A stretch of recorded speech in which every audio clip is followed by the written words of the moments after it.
Queridos amigos e amigas, sejam todos bem-vindos a mais esse nosso encontro da Escola Espiritual da Rosa Cruz Áurea, onde nós trataremos nesse primeiro vídeo do ano de 2022 sobre um tema central sobre a vida humana, sobre a nossa interação na sociedade e sobre a nossa vida interior. O tema é ética e espiritualidade.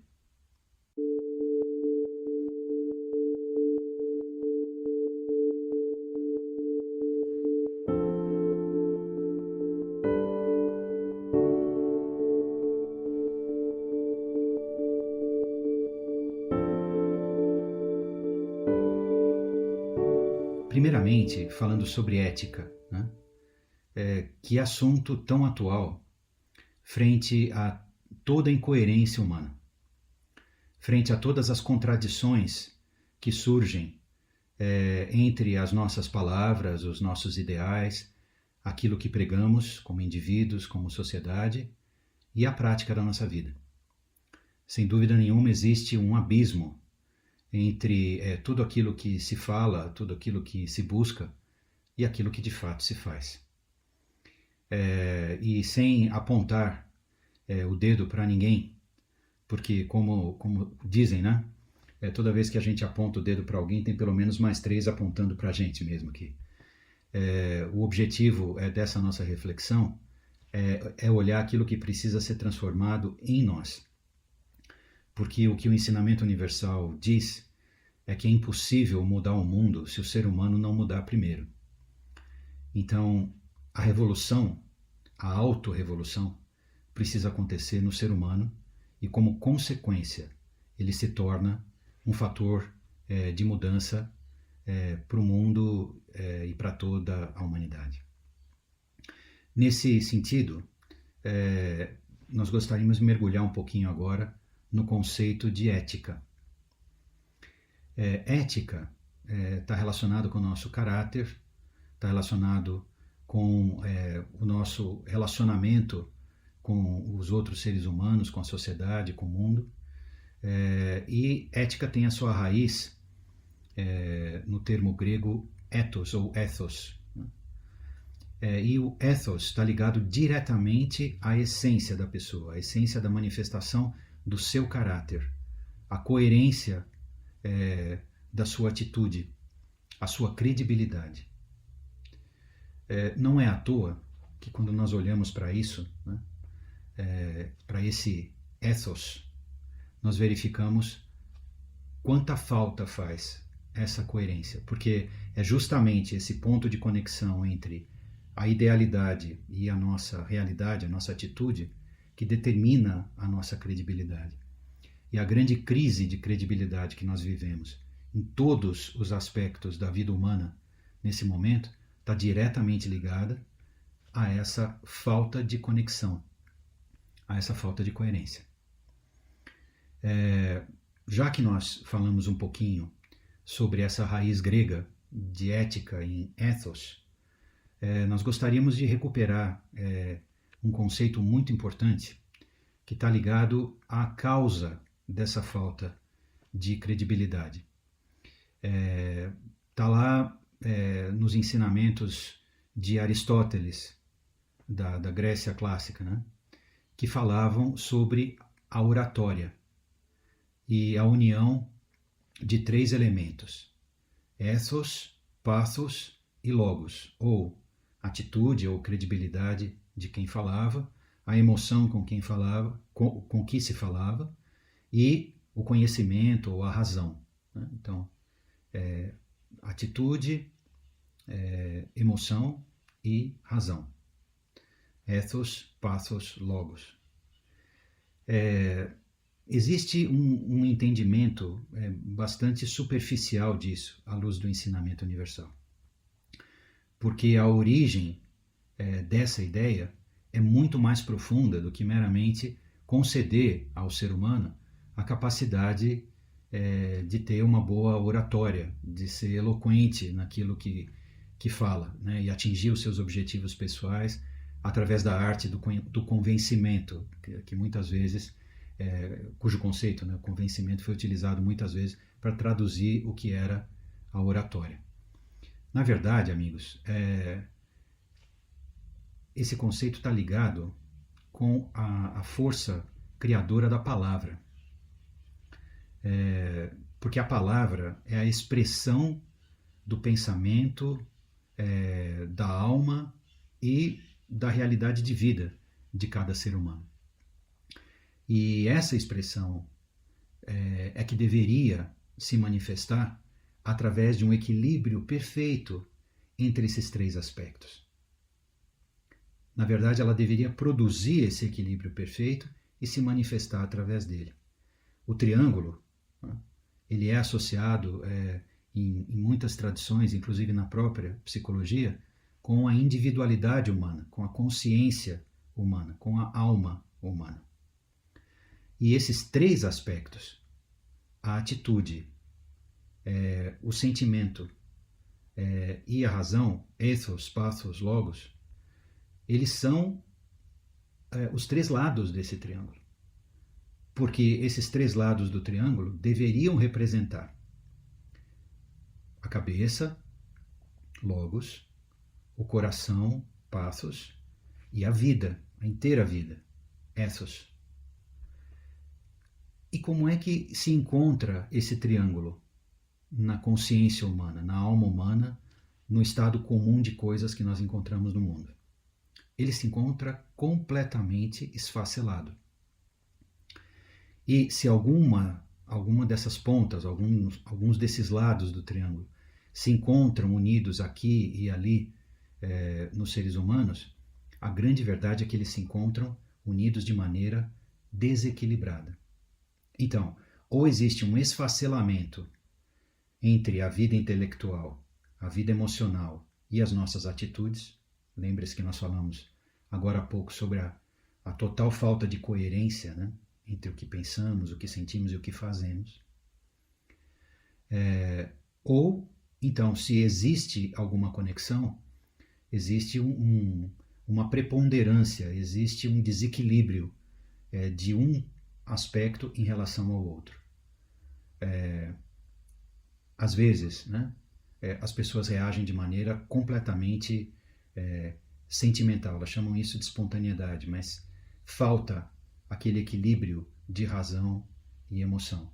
Muitas pessoas, às vezes, para se proteger nesse mundo tão difícil que nós vivemos, né, até restringem um pouco o âmbito das suas emoções e tentam reagir de maneira mais fria, mais calculada, mais distante, sacrificando o seu coração, sacrificando a sua vida interior da alma em função de uma tentativa de equilíbrio, né?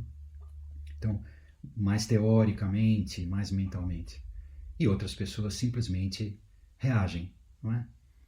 Reagem de maneira automática, de maneira quase instintiva às outras pessoas, às situações, e depois elas vão arcar com as consequências emocionais e vão tentar compreender tudo aquilo e dar um sentido ou até resolver os problemas que elas próprias criarem. Esse caos humano, que é a velocidade da vida, a interconectividade dos infinitos meios de comunicação, das redes sociais, da internet, de tudo, né? Toda essa aceleração de coisas só traz mais à tona esse desequilíbrio que já existia, esse desequilíbrio subjacente do ser humano, essa falta de unidade entre os seus três centros de consciência ou os três vértices do triângulo da sua alma. Então, a grande questão é a seguinte: nós nos encontramos como se fosse no limite do tempo. O limite do tempo é a instantaneidade. A aceleração de todos os processos sociais, econômicos, ambientais, todos os processos que são criados pela humanidade na sua interação uns com os outros e com o meio ambiente, eles vêm se acelerando à medida que o fluxo histórico continua e os meios de comunicação não só se integram, mas se sobrepõem. Então isso dá a exata sensação de uma espiral. Uma espiral que leva quase a uma reação viral. Para aqueles que têm acompanhado as últimas curvas da pandemia, essa curva em L, né? Que nós temos visto e que assim, tem nos surpreendido, né? E impactado a vida de todo mundo. A cada onda, né? Quando nós achamos que chegamos num limite, esse limite ele é testado de novo, mas em todos os sentidos, né? Essa curva que vem num determinado ponto, tem um ponto de inflexão e ruma para o infinito aqui.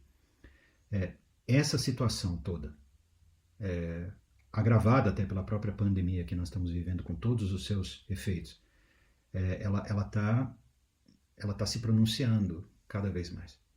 E é essa curva que leva a todos os processos da vida humana para um grau de desmascaramento, para um grau de revelação da sua essência, que talvez até tivesse um pouco encoberta, já estava ali, mas não estava completamente visível nem revelada. Então, todas as estruturas, né, entrando em colapso. Os modelos econômicos, os modelos sociais, os modelos familiares, tudo, né? Entrando num colapso. E esse colapso testando os indivíduos, testando a sociedade. A causa de tudo isso, claro, é um fenômeno hiper complexo e qualquer pessoa que tentar se arrogar ou se arvorar o direito de descrever isso de maneira simplista está cometendo um grande erro, né? O que nós estamos tentando fazer aqui é simplesmente levantar uma pontinha do véu de um processo interno, que na nossa visão existe como uma conexão direta de tudo isso que está acontecendo e é assim, uma das grandes causas, que é essa fragmentação interna. Imaginem, mais de 7 bilhões de seres humanos que possuem esse estado de consciência desconexo dentro, cheio de contradições, sendo levados ao seu limite individual e coletivo num curto espaço de tempo. Isso gera uma grande crise. Uma grande crise de falta de coerência entre aquilo que se prega, aquilo que se diz acreditar e aquilo que se faz. E é por isso que onde quer que nós olhemos, fora de nós, e sejamos honestos, até às vezes nas nossas próprias atitudes, é essa falta de coerência. E é essa falta de coerência que faz com que tudo aquilo que não se sustentava por si só comece a se esfacelar na nossa frente. E essa crise por uma atitude incoerente, por uma grande falta de ética em muitos aspectos da vida, está sendo a grande consequência.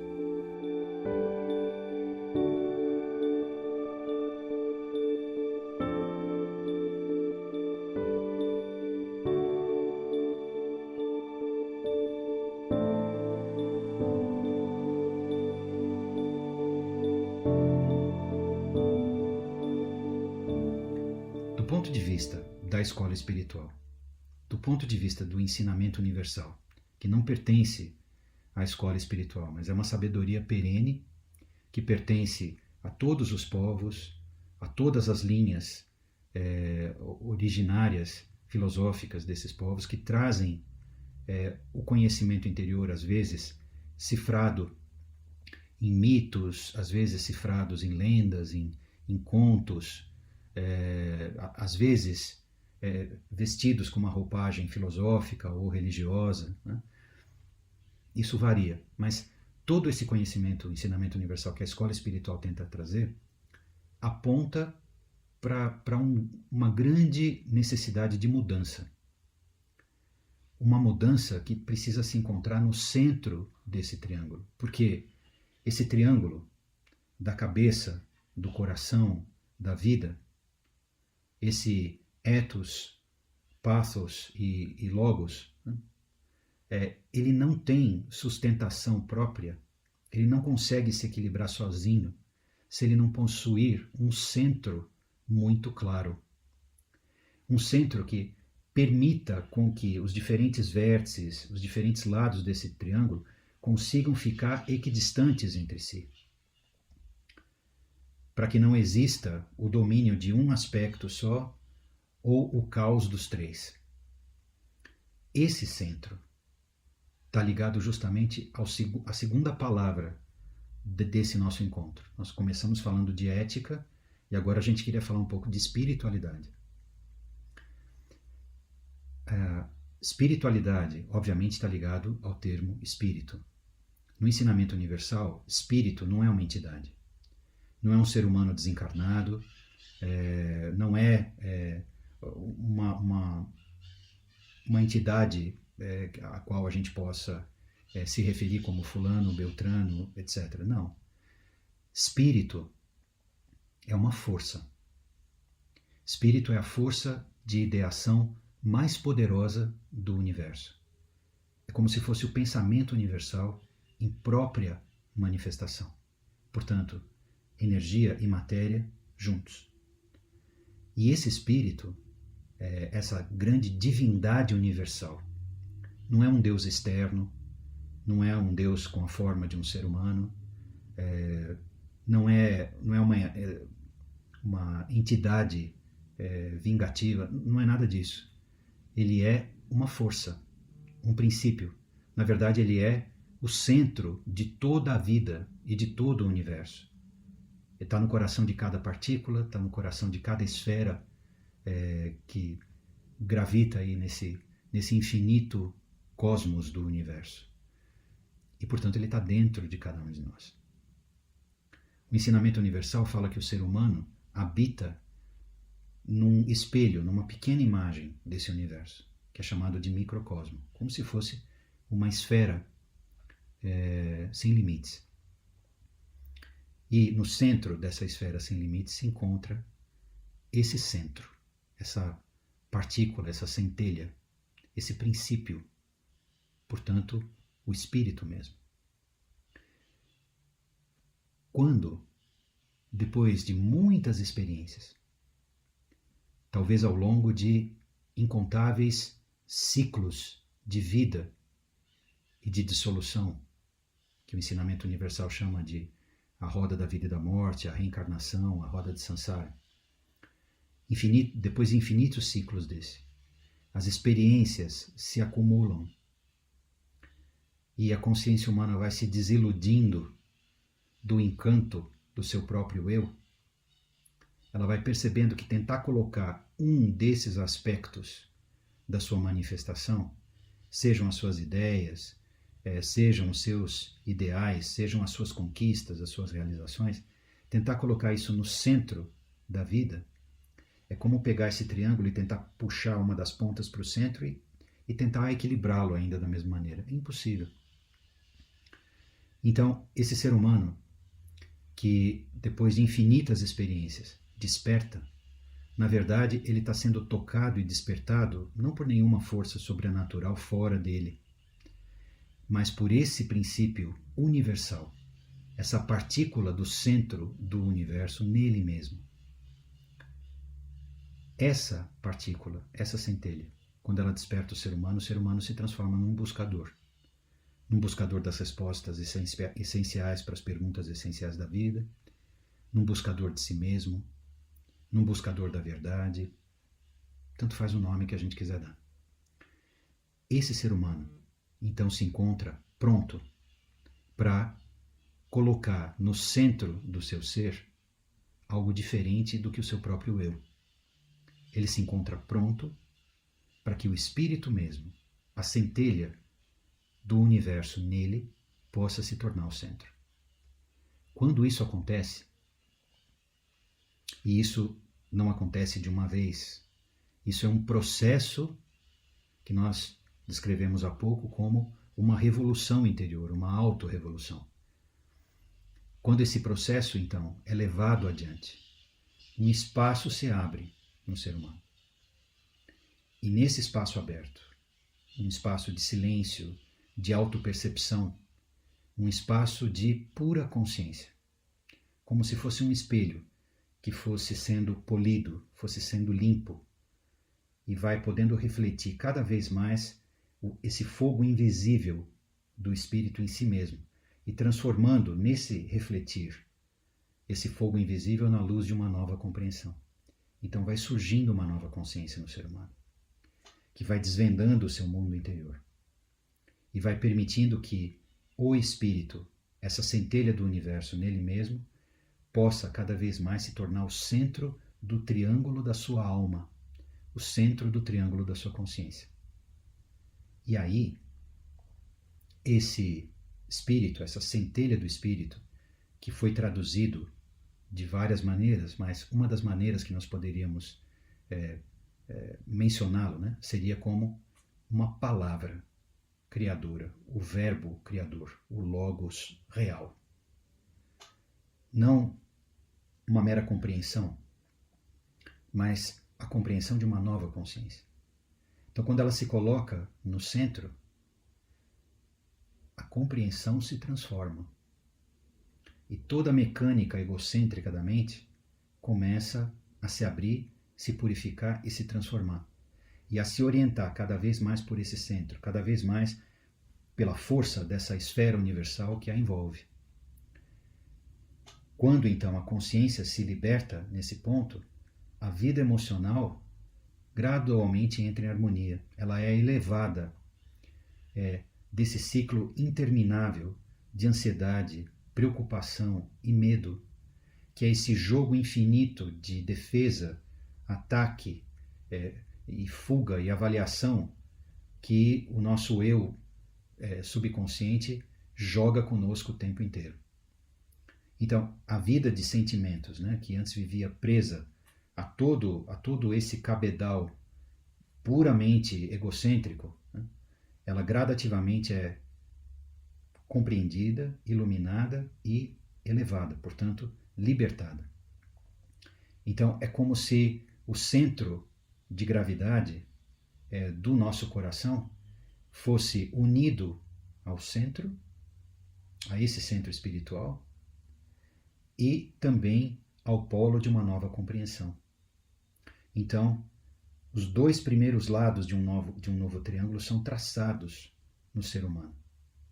Uma nova compreensão e uma nova vida da alma, uma nova vida emocional.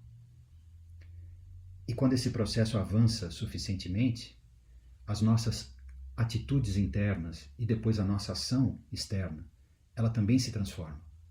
Não de uma maneira forçada, autotolhida, controlada, mas muito mais como uma consequência direta de uma transformação interior. E quando isso ocorre, então, os três lados do triângulo se unem. Logos, pathos, ou pathos e ethos. E aí o ser humano consegue agir de uma maneira ética, verdadeiramente ética. Não uma ética exterior de uma paz armada entre egos, onde por soluções de compromisso, fazendo concessões aqui e acolá, a gente vai encontrando um convívio social minimamente razoável. Isso é importante? Claro que é. Claro que é. Senão o tecido social se esgarça. Mas, na verdade, o ser humano se insere num outro contexto. Ele se insere numa ética onde ele enxerga a si mesmo não como protagonista de interesses, mas muito mais como um servidor da grande vida universal, onde ele se coloca a serviço dessa inteligência universal. Não por uma submissão cega, mas por uma profunda compreensão interior de um novo sentido da existência. Um sentido da existência que vai além do eu como centro do universo e recoloca no centro, o centro do universo mesmo, que é o espírito. É somente assim que pode existir uma ética espiritual, ou uma espiritualidade que se manifesta através de uma ética superior no mundo. E, sinceramente, amigos e amigas, isso está fazendo muita falta no mundo. O mundo precisa, com urgência, de seres humanos que tenham realizado esse processo em si, e por terem realizado esse processo em si e se libertado da prisão, do egocentrismo, que é a grande doença que assola a humanidade. Doença essa que, assolando a humanidade, faz a humanidade se transformar numa grande doença para o planeta. É dessa doença que esses seres humanos se libertam, literalmente se curam. E por estarem livres interiormente, eles conseguem se transformar num fator de transformação. Não pelo que falam, não por uma oratória muito eloquente, mas muito mais pela coerência de quem eles são. Por uma ética que está além de palavras, imbuída de uma profunda humildade daquele que jamais quer se colocar em evidência ou quer se transformar em exemplo ou quer dar qualquer lição a alguém. Isso é completamente fora de propósito, mas muito mais ligado a seres humanos que compreendem que no mundo de hoje a única força verdadeira que pode transformar alguma coisa é ser um ser humano diferente.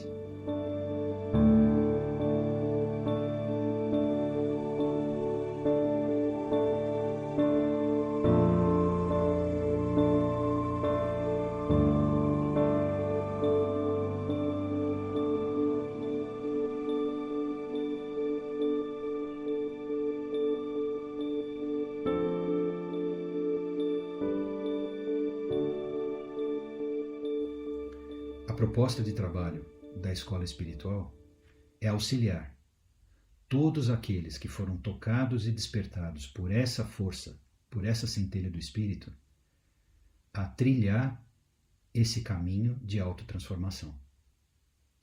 Nós esperamos de todo o coração que todos aqueles que estiverem abertos para esse caminho possam encontrar essa mensagem e, se ela ressoar dentro do seu ser, que eles possam utilizar a maravilhosa oportunidade de estarmos vivos e atuantes nesse momento crucial dos tempos, possam utilizar essa oportunidade para realizar esse processo em si. De antemão, nós gostaríamos de agradecer a presença de todos vocês nesse nosso encontro e de colocar à disposição de vocês todos os meios através dos quais a escola tem se comunicado com essas pessoas interessadas nesse caminho. No final desse vídeo, nós colocaremos à disposição de vocês uma série de informações, de links a esse respeito. Agradecemos então mais uma vez a sua presença, a sua atenção. Desejamos a todos um bom trabalho, um bom ano novo, um bom ciclo, e que para todos aqueles que buscam essa resposta interior, que esse ciclo possa aproximá-los dessa resposta cada vez mais. Muito obrigado e até uma próxima oportunidade. Até logo.